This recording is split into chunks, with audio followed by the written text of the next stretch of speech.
So today I'll be talking about joy and gratitude. So it was the championship game at Daniel's basketball team was down by 1 point with seconds left on the clock. He had trained tirelessly for this moment. The ball passed him. This was his chance. He took the shot and he missed. The buzzer sounded and the other team erupted in cheers. Daniel felt crushed. He had let his team down. The weight of disappointment settled heavy on his shoulders. But then something unexpected happened. His coach walked over and smiled and placed his hand on his shoulder. "Daniel, I know you wanted that shot to go in," he said. "But look around. You played with heart. You gave your best. You had the chance to be a part of this amazing team. That's something to be joyful about." As Daniel reminded him that the game wasn't just about the final score, it was about the journey, the lessons, and the friendships.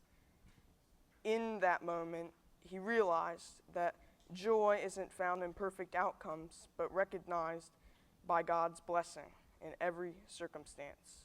From Daniel's surroundings, Daniel found that there was true joy that stays and is not found in perfect outcomes that will be temporary. So in the book of Psalms, it talks about joy. In chapter 16, verses 8 through 11, it says, "I always let the Lord guide me, because he is my right hand, and I will not be shaken. Therefore my heart is glad, and my whole being rejoices. My body also rests securely. For you will not abandon me to Sheol.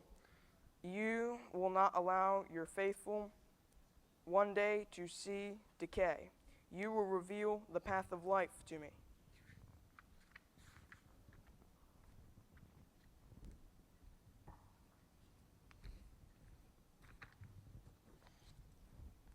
"In your presence is abundant joy.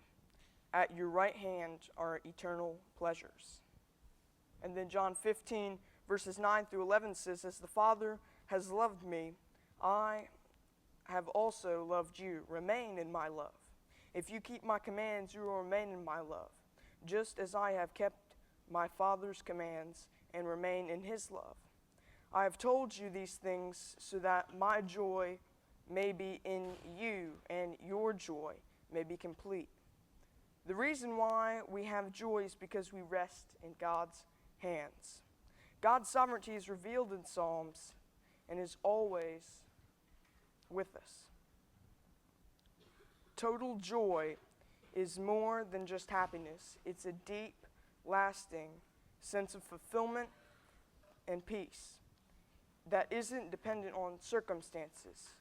Unlike fleeting happiness, joy is often described as being rooted in gratitude, connection, and purpose. And so the second point that I have is gratitude. In Psalms 104 it says, "Enter into his gates with thanksgiving and into his courts with praise. Give thanks to him and praise his name." And then 1 Chronicles chapter 1 verse 34 says, "Give thanks to the Lord, for he is good, and his love endures forever."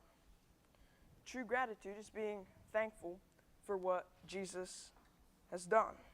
In Psalms it says that we need to enter into his presence, and when we go to church, that's what we celebrate, that he rose from the dead and the price that he paid on the cross. Another main reason why we have gratitude towards God is because of his love and joy that he gives us that never ends. And so to close, I have some points to overall. Joy does not depend on the circumstances. Joy and gratitude are deeply connected, and gratitude transforms perspectives.